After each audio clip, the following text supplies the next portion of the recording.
오늘은 느헤미야 13장과 말라기 1장, 2장까지를 보겠습니다. 이 느헤미야 13장은 말라기서의 그 배경이 됩니다. 그래서 같이 봐야 돼요. 말라기서를 보려면 느헤미야 13장을 같이 봐야 말라기서가 이해가 됩니다. 느헤미야가 페르시아 황제한테 그 허가를 받고 예루살렘으로 올 때 약속을 했습니다. 갔다가 꼭 돌아온다는 약속. 그래서 이제는 돌아갈 때가 된 거예요. 느헤미야가 이제는 내가 없어도 잘들 살겠지. 이제 나라가 잘 돌아가는 거 봤으니까.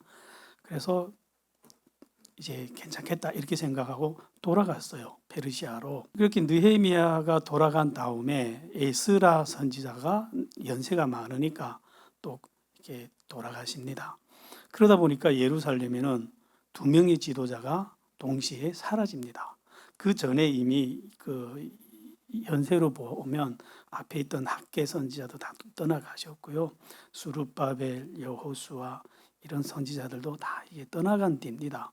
그러니까 갑자기 예루살렘에는 지도자들이 사라진 거예요. 그러면 그 다음 지도자, 대제사장들과 총독들이 바톤을 이어받아서 하나님 앞에 계속 경건하게 살면 돼요. 또 그렇게 하겠지 이렇게 생각하고 갔는데 갔다가 몇 년 후에 다시 휴가를 받고 어떻게 돌아가나 보려고 예루살렘으로 왔어요. 느헤미야가. 그런데 그 몇 년 사이에 이 나라가 난장판이 되어 있는 거예요. 제일 먼저 깜짝 놀랐던 게 성전에 들어가 봤더니 성전 안에 그 11조하고 보물들을 넣어두는 창고 안에 도비아라고 하는 암몬 족속의 족장이 들어와 사는 거예요. 이방인의 족장이. 그래서 이거 어떻게 된 일이냐 하고 봤더니 당시 대제사장 엘리야십이라는 작자가 있었는데 이사가 옛날부터 이 암몬 족장 도비아의 딸과 결혼을 했다가 에스라 선지자가 몽땅 돌려보내 해가지고 돌려보냈던 자예요. 그런데 느헤미야까지 돌아가니까 영 가고 안 오는 줄 알고 다시 도비아하고 손을 잡은 거예요. 손을 잡아서 뭐 하냐? 자기는 그 대제사장이니까 종교권밖에 없어요. 총독이 아니에요. 그러니까 이 나라의 권력을 야금야금 점령해 가기 시작하는 거예요. 이 암몬 족속 족장 도비아와 함께 그 자의 힘을 등에 업고 그러다 보니까 이 성전 안에 있는 이 11조를 넣는 창고를 이 도비아한테 내준 거예요. 살림방으로. 이런 어처구니 없는 일이 일어난 거예요. 그걸 알고 느헤미야가 너무 화가 나가지고 그냥 들어가서 머리끄댕이 쥐고 나가서 그냥 내팽개쳤어요. 그냥 살림들 다 패대기 치고 당장 나가 해가지고 그걸 복구를 했어요. 그리고 다시 이렇게 성을 이렇게 돌아보는데 레위인들이 모두 사라진 거예요. 성전이 돌아가지를 않아요. 찬양대도 다 사라지고 다 어디 갔냐 했더니 백성들이 11조를 안 내는 거예요. 그리고 12조를 냈다 한들 대제사장부터 시작해서 위에서부터 탐호를 하고 부정축제를 하니까 밑에 있는 레위인들이 이 찬양하는 사람들이 배급을 못 받는 거예요. 그러니까 생계 문제가 해결이 안 되니까 다 흩어져 버린 거예요. 그러니까 너무 속상해서 느헤미야가 온 나라를 돌아다니면서 레위인들을 노래하는 사람을 다 다시 모아와요. 그리고 11조를 내게 해서 다시 성전이 돌아가게 합니다. 그리고 다시 나라를 봤더니 안식일이 완전히 무너졌어요. 안식일 날이 됐는데도 술틀을 밟고 포도주, 무화과를 등에 지고 와서 사고 팔고 할 짓 다 하는 거예요. 그래서 너무 화가 나서 족장들을 불러다가 혼내고 너희가 왜 이러냐고. 그리고 성문을 닫았더니 사람들이 계속 물건을 사고 팔겠다고 성문 밖에 와서 앉아 기다리는 거예요. 그러니까 너무 화가 나서 찾아가서 한 번만 더 오면 감옥에 가둔다고. 그래서 혼을 내서 다 쫓아보냅니다. 그리고 또 이렇게 나라를 둘러봤더니 그 이방 여인들과 결혼을 금지했잖아요. 어느새 다 이방 여인들과 결혼해 있는 거예요. 암몬, 모압 족속들하고 다 결혼해 있는 거예요. 우리 지난 시간 봤죠? 이 사람들이 맹세까지 했잖아요. 다시는 이방인 딸들을 안 데려오고 우리의 자녀들을 안 주겠다고 맹세하고 성경에 사인까지 했던 사람들이잖아요. 근데 어느새 다 데려온 거예요. 그래서 이 성을 돌아다녀 보니까 아이들이 유대인들이 말을 못하는 거예요. 무슨 말을 하느냐? 다 자기네 그 엄마 나라 말밖에 못하는 거예요. 그럼 우리 생각해 봅시다. 이 아이들이 커서 어느 신을 따라갈 것 같습니까? 엄마 신을 따라가겠죠. 그러면 이 엄마들이 사방 여러 나라에서 왔으니까 신들이 한두 개 나타나겠습니까? 또 예루살렘이 우상의 백화점 되지 않겠습니까? 우리도 인권 있다 이래가지고 우리가 믿는 신상을 세워줘 해가지고 불보듯 명백하잖아요, 이게.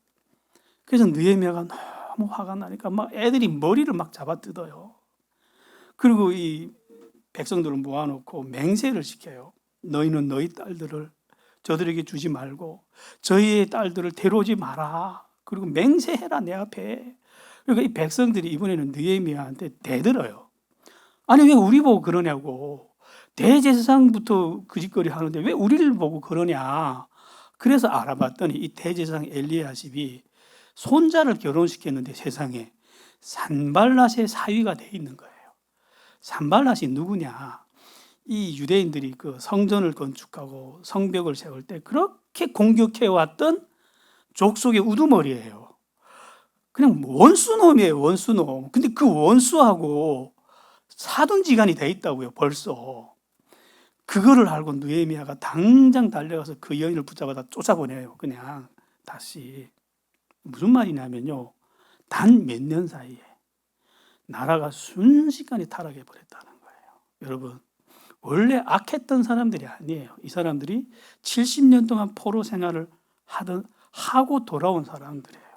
그 중에서 경건하다는 사람들을 뽑아온 사람들이에요. 그런데도 이렇게 순식간에 타락하더라는 거예요.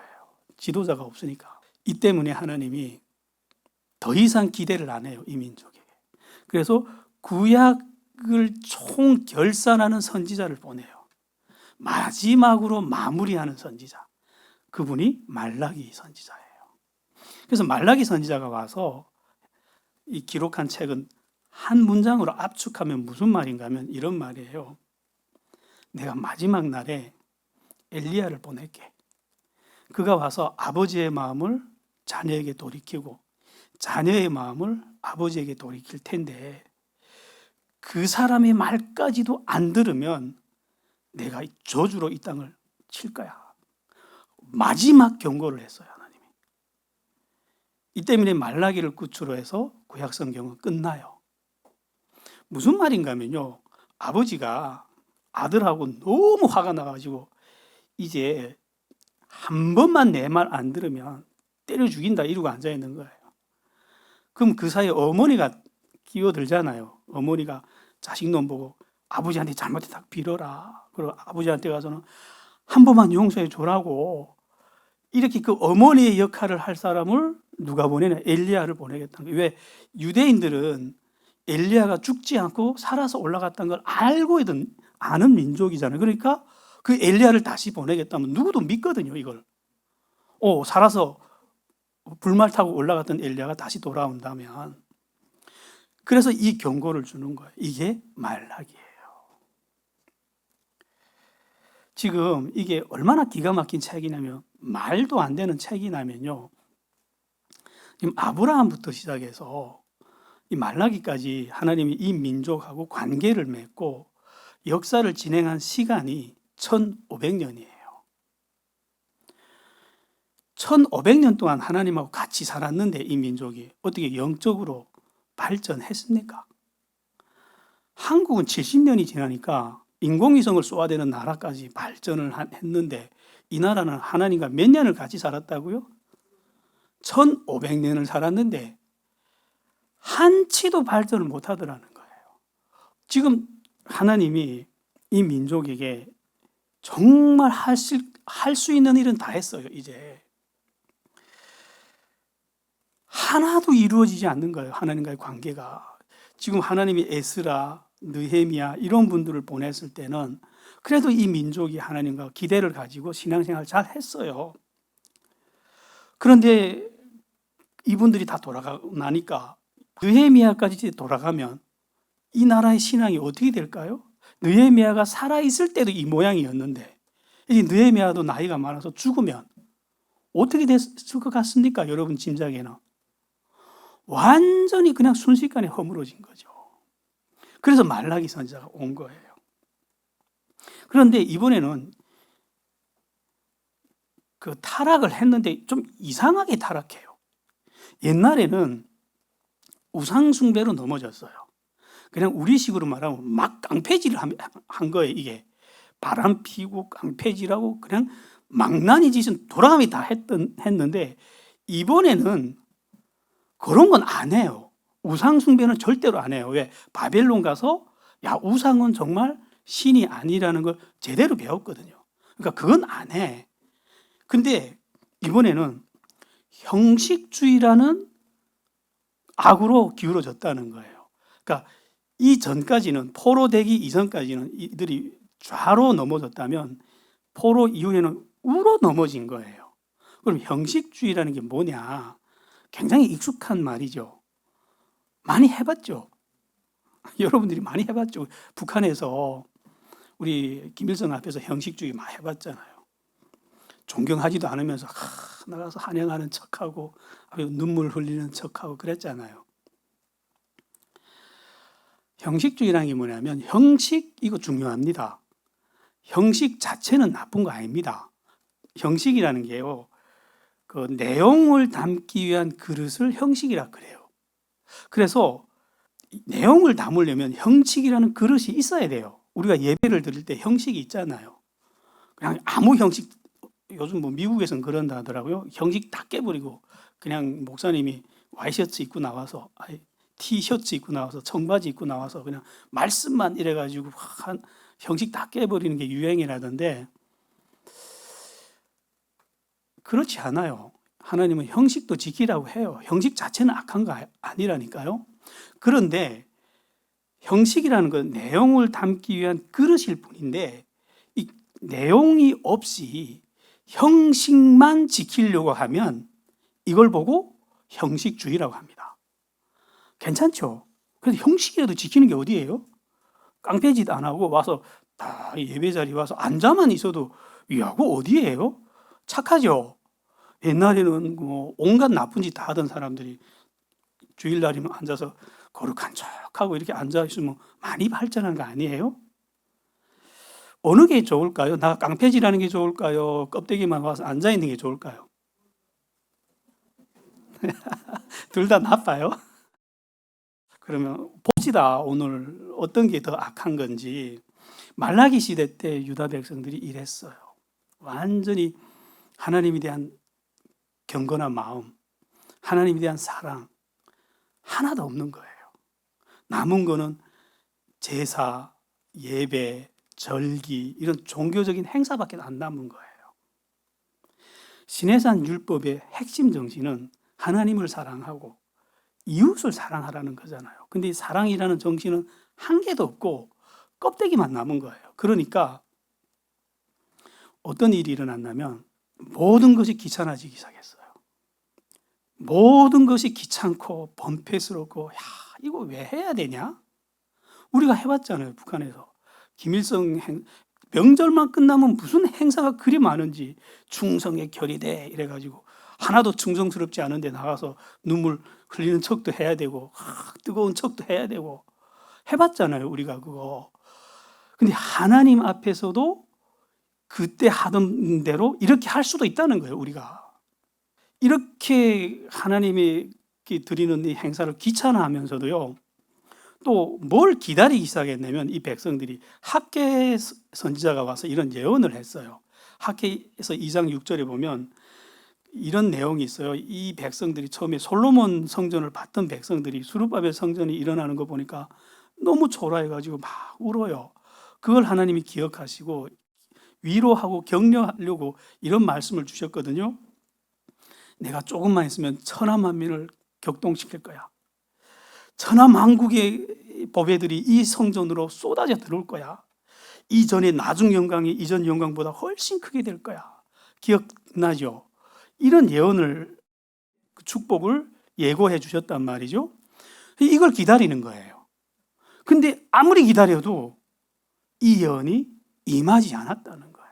말라기 시대는 임하지 않았어요. 지금은 이게 임했다는 거 여러분들도 알고 우리도 다 알잖아요. 그럼 2000년 후에 있을 일을 그 시대 사람들한테 말씀하시고 예고하셨을까요? 아니요. 그 시대 사람들에게 했던 약속이에요. 근데 이 약속이 안 왔다고요. 왜 안 왔을까요? 지금 이 사람들이 사는 꼬라지들을 보세요. 엉망진창으로 살면서 왜 하나님이 축복을 약속했는데 축복이 안 옵니까? 이러고 앉아 있는다고요. 줄 수 있을까요, 하나님이? 만약 하나님이 약속했으니까 어쩔 수 없이 내가 줘야지 하고 줬다 합시다. 어떤 일이 일어날까요? 사는 게 엉망진창인데 우리가 구약의 1000년의 역사를 봤잖아요. 이렇게 하나님을 전혀 경배하지도 않는데 물질적인 축복을 막 영광을 주면 어떤 일이 일어나던가요? 야, 하나님 감사합니다 하고 하나님께 진지하게 돌아오던가요? 그럴수록 타락했잖아요. 이건 사랑이 아니죠. 그러니까 하나님 못 주시는 거예요. 우리 모습이죠. 제가 이런 사람들을 봤어요. 교회에 열심히 나오기 시작했어요. 야, 이제는 정신 차리고 하나님께 돌아가자 하고 교회에 열심히 나와요. 근데 교회만 나와요. 예배만 드리고 하나님의 뜻이 뭔지 회개가 뭔지 그거 상관없고 난 예배 드렸으니까 헌금도 어느 정도 했으니까 하나님이 내 돈 먹었으니까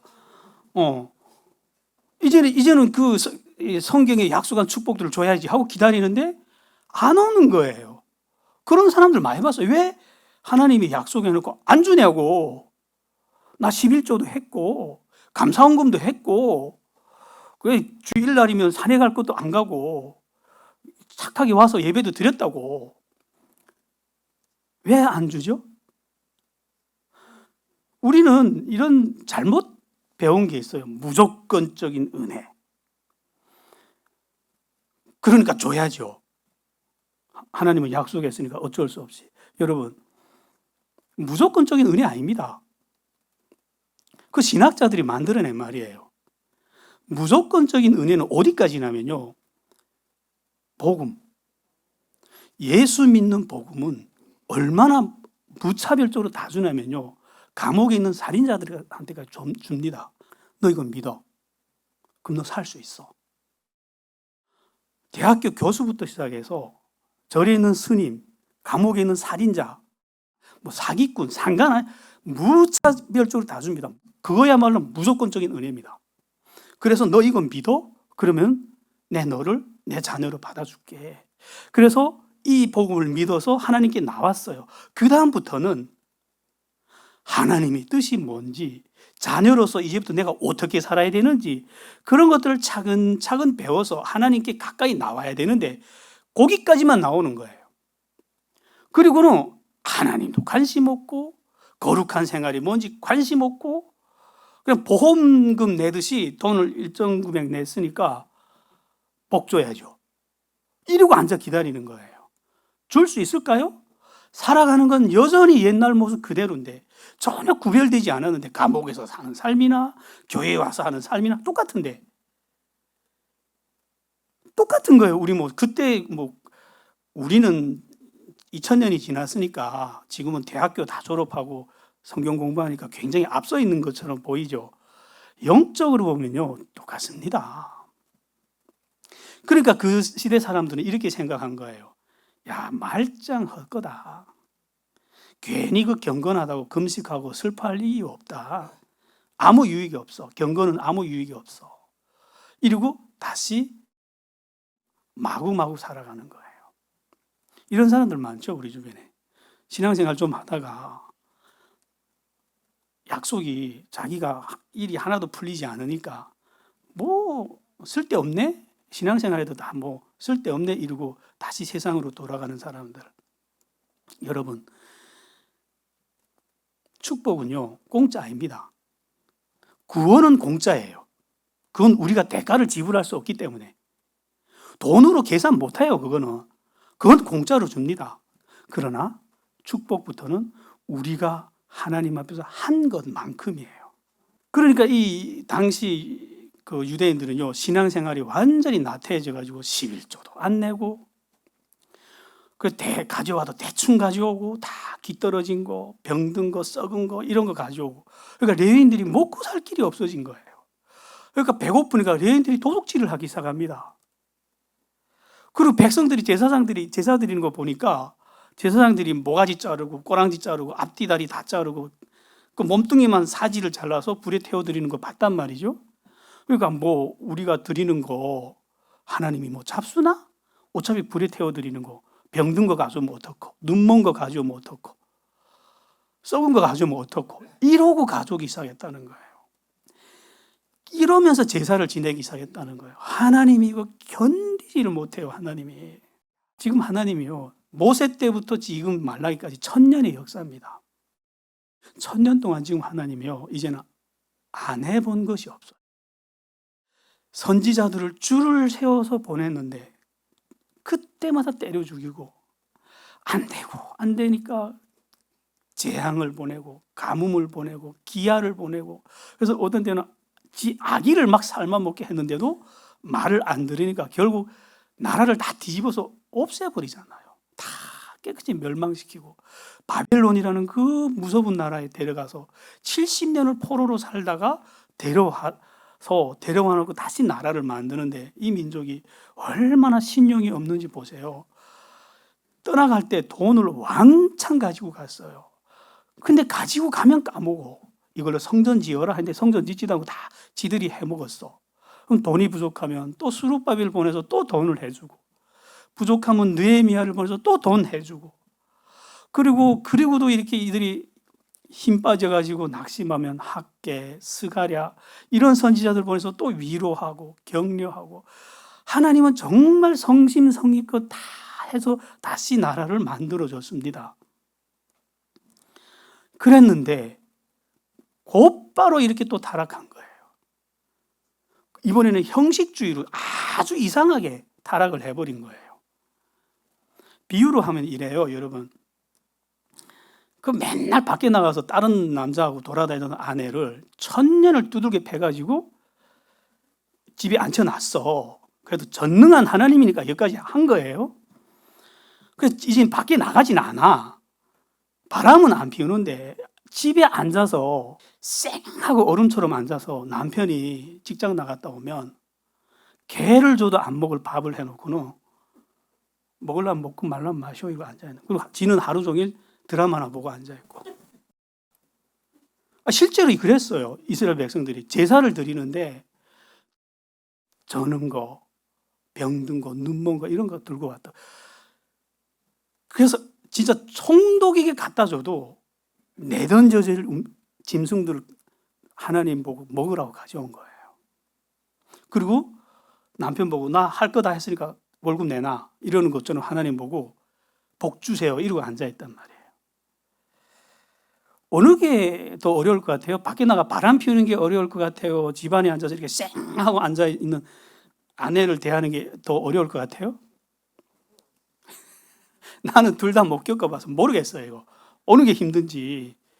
근데 짐작컨대 이 집안에 앉아서 속 썩이는 게 더 힘든 것 같아요. 왜 어떻게 안 하면 하나님이 이 우상 숭배할 때는 1000년을 참아줘요.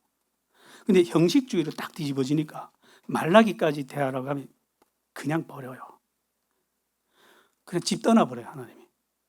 그리고 침묵의 기간 400년이 되잖아요. 그리고 이 나라가 어떤 수모를 당하든지 고난을 당하든지 상관을 안 해요. 길지도 않아요. 그 다음에는 이 형식주의에 빠지니까. 우리는 하나님이 전능하시니까 못하는 일이 없다고 생각하죠. 못할 일이 없어야 되잖아요. 근데 그 전능하신 하나님도 이제는 할 수 있는 건 다 해봤어요. 이 인간들을 향해서. 이제 뭘 더 어떻게 해야 됩니까?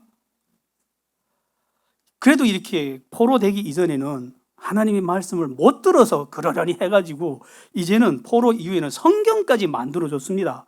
이제는 이때까지 수천 년 동안 선지자들이 했던 말을 한데 쫙 모아가지고 성경이라는 구약 성경이라는 책을 만들어서 한꺼번에 다 가르쳐 준 거예요. 그런데도 이 모양입니다. 이제 어떻게 해야 되냐고요. 하나님이 전능한 거 맞아요? 전능한데 이렇다고요. 인간도 세죠? 야, 그래서 하나님이 마지막 방법을, 하나 남은 방법을 썼는데 그게 뭐냐? 자기 아들을 죽이는 거예요. 자기 아들 죽이면서 이랬어요. 이렇게 사랑한다. 아직도 나를 못 믿겠니? 여러분 듣나요? 여러분들이 집에 가서 야, 하나님이 아들까지 죽이면서 나를 살려줬는데 우리 이러면 안 되지. 그리고 남편 보고 신경질을 할 때 확 웃어줘요? 안 그러잖아요, 여러분들. 예수님이 죽은 건 하나님의 아들이 죽은 거고, 내가 화나는 건 내가 화나는 거고, 그러잖아요. 상관없잖아요. 그래서 하나님이 너무 방법이 없어가지고 마지막 선지자를 보내는 거예요. 그게 말라기 선지자예요.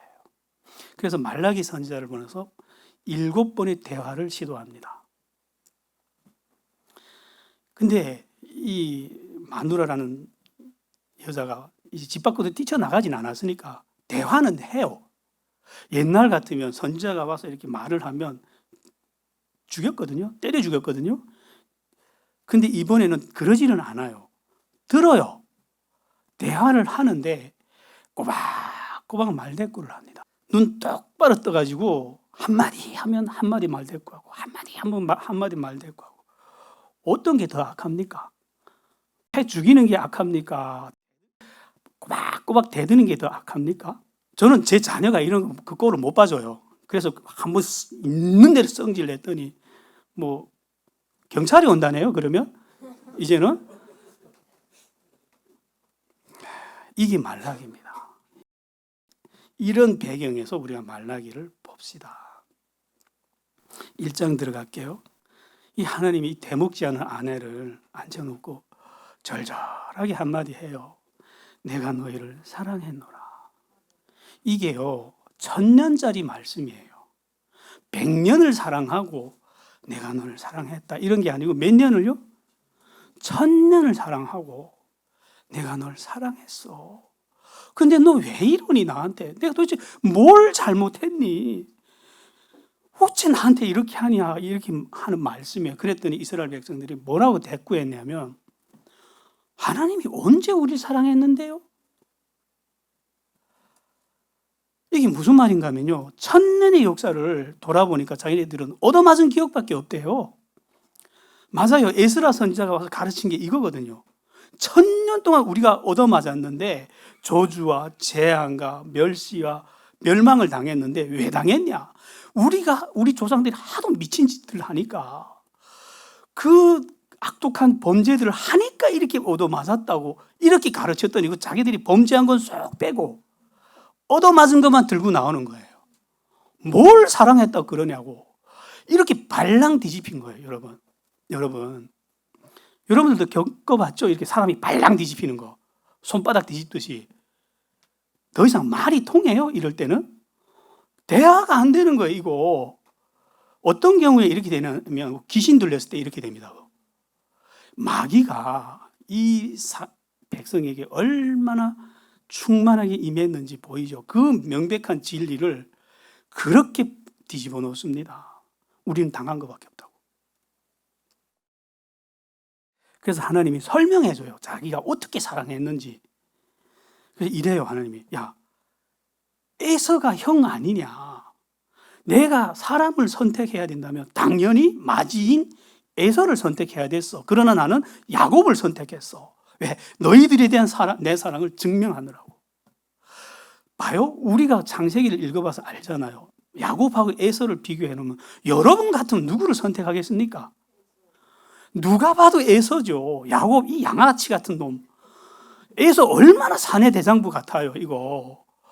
누가 봐도 이 마마보이, 양아치, 사기꾼. 근데 하나님은 이 야곱을 선택했다는 거예요. 그러면서 그 에서가 만든 나라를 봐라. 저 에돔 나라를. 나는 지금까지 너희들과 함께 하면서 보호해주고, 먹여주고, 공급해주고 그러지 않았냐. 근데 저 에돔 나라는 너희들이 지은 죄의 100분의 1도 안 지었어. 근데 나는 저들의 산을 황무하게 해버렸고 저들의 산업을 늑대에게 던져줬어. 그러니까 저들은 기질들이 얼마나 씩씩한지 보세요. 이랬대요. 우리가 무너뜨림을 당하였지만 황폐된 곳을 다시 쌓으리라 하고 허물면 다시 쌓는데요. 그러면 하나님이 이런데요. 너희는 쌓아라, 나는 허물 거야. 이러고 또 하나님 허물어 버린대요. 그러다가 오바댜 선지자를 보내서 마지막 경고를 하고 이 나라를 멸망시켰거든요. 바벨론 느부갓네살 왕을 보내서 이 나라를 참혹하게 멸망시키고 지금까지도 이 나라는 다시 일어나지 못했어요.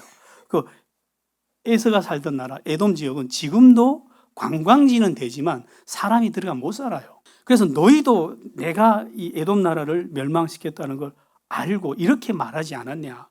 여호와께서는 이스라엘 지경 밖에서 크다. 너희도 인정하지 않았냐. 에서는 너희들보다 100분의 1도 밖에 안 되는 더 적은 죄를 지었지만 이렇게 멸망시켰어. 그러나 너희는 지금 봐. 얼마나 많은 나의 용서와 자비와 도우심과 은혜를 입고 지금까지 건재했지 않느냐. 이러면서 이게 내가 너희를 사랑한 거 아니냐 하고 쭉 설명하니까 들어보니 어때요? 사랑했어요? 할 말 있어요? 말 못하는 거예요. 그리고 하나님이 그러니까 대화가 안 되니까 이번에 제사장들을 향해서 말씀합니다. 내 이름을 멸시하는 이 제사장들아, 아들이 그 아비를 공경하는 건 지당한 거 아니니? 그런데 너희는 어찌하여 나를 공경하지 않느냐? 어찌하여 나를 두려워하지 않느냐? 이거 지금 깡패놈을 앉혀놓고 하는 말씀 아니라니까요. 누구 보고 하는 말이라고요? 우리식으로 하면 누구 보고 하는 말이라고요? 안 해요. 잘하네요. 이런 것도 지들이 아니라고. 목사들을 앉혀놓고 하시는 말씀이라니까요. 지금 이거. 그러니까 이 제사장들이 이래요. 오처분이 없어가지고 하나님한테 아니 우리가 언제 어떻게 주의 이름을 멸시했는데요? 세상에 하나님 보고 거짓말 한대요. 자기들이 옳고 하나님이 틀렸대.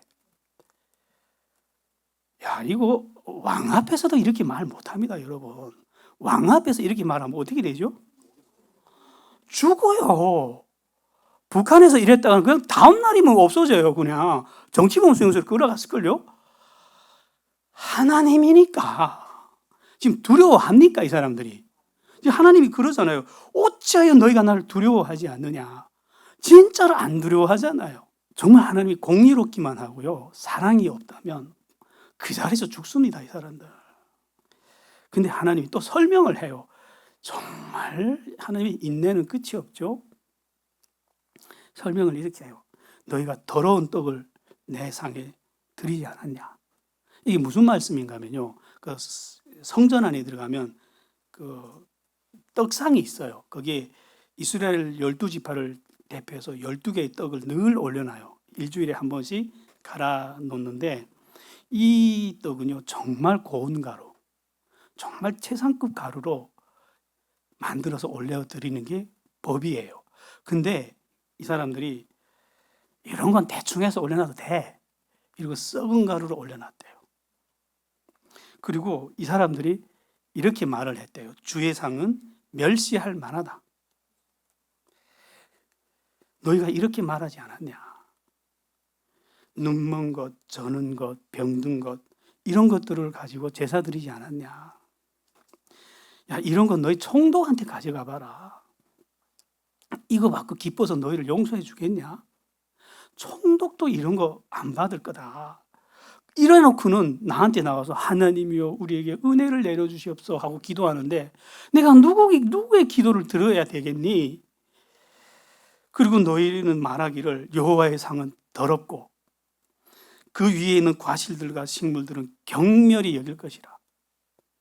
이 일들이 얼마나 번패스러운가 하며 코웃음을 치면서 토색한 물건과 저는 것과 병든 것을 가져왔어.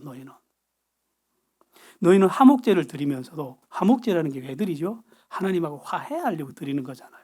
근데 화목제를 드리는데 흠이 있는 숫것을 가져왔대요. 그래서 하나님이 이래요. 너희는 나와 화목이 아니라 나의 저주를 받을 거야. 그러면서 하나님도 이 말씀을 하시면서 얼마나 괴로운지 이런 말씀을 해요. 너희 중에서 누가 성전문을 좀 닫는 사람이 있었으면 좋겠다. 누가 저 성전문을 좀 닫아라. 나는 너희를 기뻐하지 않아. 나는 너희가 드리는 거 받지도 않을 거야. 하나님의 심정이 어떻게 느껴집니까? 그러면서 하나님이 이렇게 말씀해요. 정말 정말 무서운 말씀을 합니다. 너희는 나를 이렇게 멸시했지만 내 이름은 해 뜨는 데부터 해 지는 데까지 모든 민족 중에서 내 이름은 크게 될 거야. 각처에서 내 이름을 위하여 분향하며 깨끗한 제물을 드리게 될 거야. 이는 내 이름이 이방 민족에게서 크게 되기 때문이야. 이게 무슨 말인가 하면요. 봐라, 이방인들 멋있지, 이 말이 아니에요. 무슨 말씀이죠? 너희는 이제 버렸어. 나는 이제 이방인들한테 갈 거야. 이 말씀인 거예요. 왜 하나님이 이 민족을 1000년을 품고 있다가 여기 와서 버리냐면요. 형식주의라는 죄악 때문에. 여러분, 하나님이 이들이 제사를 모독하니까 견디지를 못해요. 왜 제사를 모독하니까 못 견디냐면요. 여러분, 제사가 뭐죠? 제사는 그냥 짐승을 떼게 가지고 피 뽑고 떼게서 불에 태워드리는 하나의 의식이죠. 그건 겉으로 보이는 형식이고요. 제사의 핵심 내용은 뭐냐면 이런 거예요.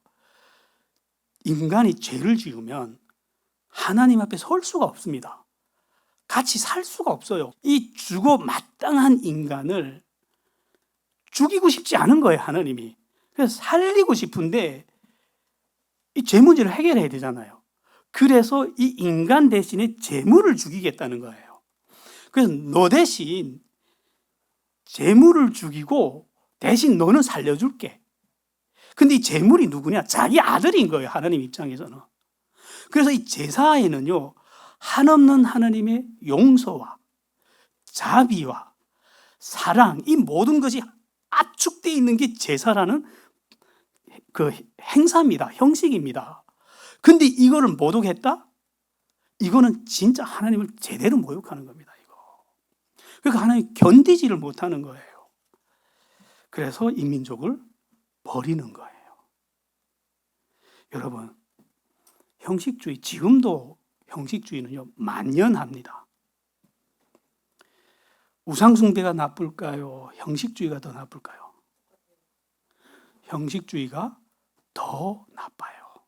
차라리 깡패는 희망이 있어요. 깡패는요, 돌아서면 희망이 있다고요. 실제로 예수님 시대 때 봐요. 사두개인들, 바리새인들, 이 사람들이 얼마나 거창하고 화려한 예배를 드렸는지 아세요? 형식적으로.